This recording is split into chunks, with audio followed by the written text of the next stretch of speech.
Iya. Selamat sore, perkenalkan saya Dr. Olivia. Dengan siapa saya berbicara? Selamat sore dok, saya Ani. Saya panggil Bu Ani atau Bu Ani ya? Ani aja lah dok. Baik Ani, saya lengkapi dulu data-datanya ya. Tidak usah khawatir, data-data pembicaraan dan hasil pemeriksaan kita nanti terjamin kerahasiaannya ya. Ya dok. Ada bisa saya bantu Ani?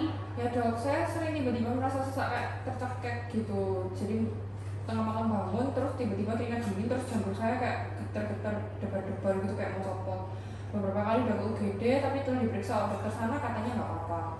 Saya juga udah direkam jantung, terus hasilnya juga katanya baik. Kata dokter di UGD saya mengalami kecemasan dok, faktor pikiran aja sih. Padahal saya nggak merasa kepikiran apa-apa, saya kemudian diarahkan berobat ke poli jiwa. Saya ini kenapa ya dok? Kira-kira sejak kapan mengalami ini? Sekitar 2 bulan lalu dok, saya sampai stres dan takut kalau menjelang malam itu takut tiba-tiba kebangun lagi, terus sesak dan berdebar-debar lagi kayak kemarin-kemarin. Jadinya saya cuma tidur sekitar 2-3 jam saja semalam. Baik, ada masalah apa 2 bulan yang lalu Ani? Apakah memang ada sesuatu yang terjadi? Mungkin kayak jadi bahan pikiran seperti yang disampaikan oleh dokter yang di UGD. Tidak ada masalah apapun sih, menurut saya memang saat ini saya dalam upaya kayak cari kerja lagi, tapi menurut saya nggak ada sampai yang membuat saya kepikiran. Saya masih ada sisa uang dari tabungan pekerjaan saya yang lama, tapi kalau ditanya apa yang jadi bahan pikiran saya saat ini, ya kesehatan saya ini dok, jadi bahan pikiran saya. Baik, saat ini Ani tinggal dengan siapa? Orang tua sama adik dok. Hubungannya dengan ayah ibu bagaimana? Hubungan dengan orang tua saya baik sih dok, hanya saja memang kayak kelihatan mereka sumpah gitu lihat saya banyak di rumah, terutama kayak ibu saya. Saya bisa diharapkan kayak cepat dapat pekerjaan, terus sering ngomel juga ibu saya tuh kalau lihat saya bangun kesiangan. Terus ibu saya juga sering marah-marah kalau tahu saya baru tidur di jam 2 sampai 3 pagi dok. Ibu saya kayak gak mau tahu kenapa saya sampai tidur kayak semalam itu. Ibu bilang bagaimana saat mengomelnya Ani? Sumpahnya ibu seperti apa? Ibu saya ngomong kalau saya sakit karena ulah saya sendiri, saya gak bisa tidur karena salah saya sendiri, bahkan mungkin kenapa saya di PHK 5 bulan yang lalu. Ibu selalu membandingkan saya dengan kakak saya yang sudah sukses, bahkan setelah menikah pun karena kakak saya terus bagus dok. Bahkan adik saya pun dia dianggap lebih baik dari saya dan saya belum mencontoh adik. Hal ini kadang membuat saya kesal. Kira-kira kenapa sampai ibunya mengatakan demikian? Mungkin karena sampai merepotkan keluarga saya, karena harus mengantar saya beberapa kali ke UGD, dan seminggu ini saya sudah 3 kali ke UGD tengah malam dok. Terakhir tadi malam, saya merasa nggak ada yang bisa ngerti saya pun juga nggak menginginkan untuk bisa kayak gini dok. Ibu saya bahkan nggak mendukung saya untuk berobat ke sini dok. Saya malah dibilang pintar membawa uang yang bisa menyembuhkan diri saya sendiri. Ya kalau saya bisa menyembuhkan diri saya sendiri ya saya nggak kesini dok. Saya nggak perlu berpura-pura dengan apa yang saya rasakan. Baik, saya turut empati mendengarnya Ani. Kalau sikap ayah bagaimana? Ayah saja biasa saja sih dok, gak banyak bicara. Ibu yang cenderung dominan di rumah karena saya kasihan dengan ayah. Sepertinya ayah juga tertekan karena ibu sering marah-marah ke dia. Baik, kalau hubungan dengan adik bagaimana? Biasa aja sih dok, gak terlalu dekat. Dia biasanya orang yang mandiri gitu dok. Saya gak pernah campur urusannya dan dia juga jarang komunikasi sama saya walau memang kita bersebelahan. Dia juga sibuk dengan pacarnya. Saya terus terang kurang suka sama pacarnya sih dok, kurang tahu sopan santun.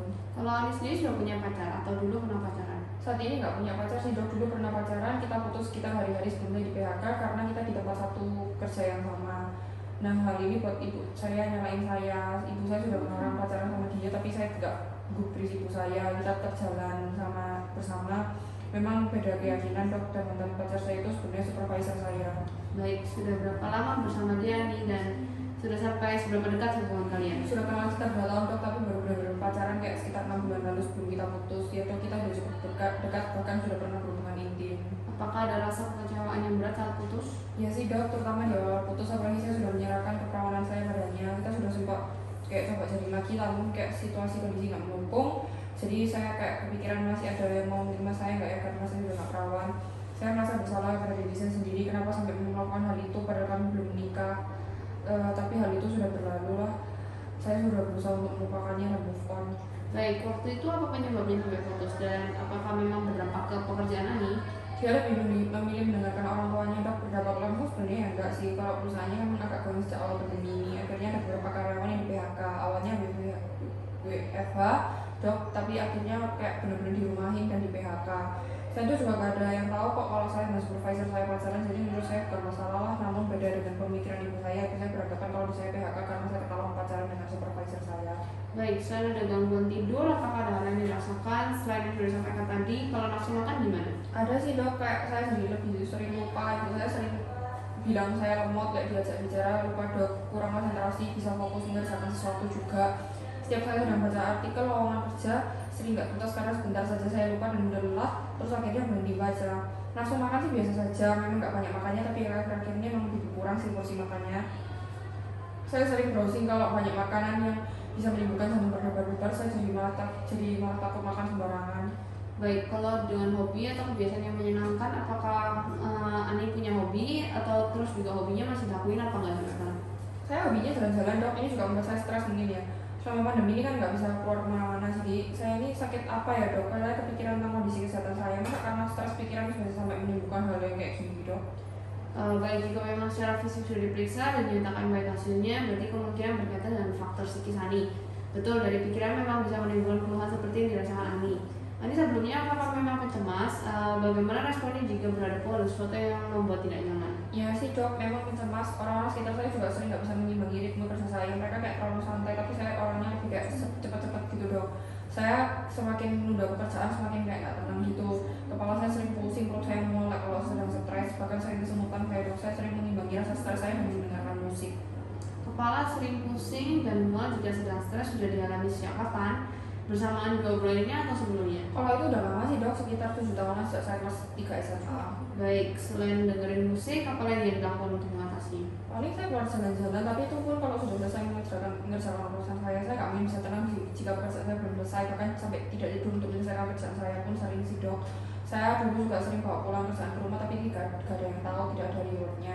Baik, pernahkah ada pikiran sumpah karena urusan yang begitu banyak yang belum selesai sampai muncul rasa putus asa? Sering dok, saya beberapa kali bahkan rasanya ingin mati aja kalau nggak ada yang mengerti apa yang saya rasakan. Malah banyak orang yang menghakimi dan mengatai saya capek dok, tapi saya takut mati. Baik, pernah sampai ada terngiang di telinga suara yang menghakimi atau menjelek-jelekan Ani? Terngiang lebih di pikiran sih dok, saya kayak ingat omongan mereka. Ini omongannya siapa Ani? Terus omongannya gimana? Ibu saya, kakak saya, teman-teman saya masih banyak lagi sih kalau bilang kayak saya nggak mampu melakukan ini itu, karena saya juga benar-benar kayak melakukan semua tugas saya, udah saya selesaikan sebelum deadline, semua salah saya hingga saya benar-benar di PHK semua itu, dan karena saya tidak kompeten. Setiap kali kayak ingat perkataan omongan-omongan itu muncul keringat dingin, pusing, debar-debar, dan akhirnya lemes gitu dong. Saya jadi makin nggak bisa kayak berbuat apa-apa gitu. Baik, apakah dalam keluarga ada yang mengalami seperti Ani ini atau mungkin ada yang mengalami gangguan kejiwaan lainnya kayak mengurung diri, marah-marah tanpa sebab dan sebagainya? Ibu saya kayaknya juga termasuk pencemas juga dok, sering marah-marah juga gak jelas di rumah. Baik, dari yang Ani sampaikan tadi, mulai dari sering berdebar, sesak, lemas, rasanya akan mati yang terjadi tiba-tiba dan sudah berlangsung sekitar 2 bulan. Ada gangguan tidur, konsentrasi terganggu, pusing, mual, terutama jika memikirkan banyak hal. Ini merupakan gejala yang mengarah ke gangguan panik dan gangguan kecemasan Ani. Ini perlu ditangani dengan benar. Kayak gimana ya dok? Nanti saya akan berikan resep obat-obatannya ya. Ini obat untuk mengatasi kecemasannya. Nanti kontrol kembali sebelum obatnya habis, kita lihat perkembangannya. Nanti ada ketergantungan nggak ya dok? Kalau efek sampingnya gimana dok? Selama masih dalam pengawasan dokter aman. Bedakan antara ketergantungan dan kebutuhan ya. Kalau memang perlu obat dan tidak dapat obat, malah pasien nanti terganggu aktivitasnya sepanjang hari. Oh gitu ya dok, baik dok. Kalau saya, apa yang harus saya lakukan lagi untuk mengatasi kecemasan saya yang tiba-tiba muncul ya dok? Masa saya perlu lagi ke UGD dok? Bisa lakukan teknik relaksasi pernafasan dan sugesti dinilai dengan hal-hal yang positif. Berusaha untuk mengoptimalkan pikiran positif agar hatinya juga ikut tenang ya. Semuanya pasti baik-baik saja. Baik dok, terima kasih banyak ya dok. Sama-sama Ani, semoga lekas membaik keadaannya. Selamat sore.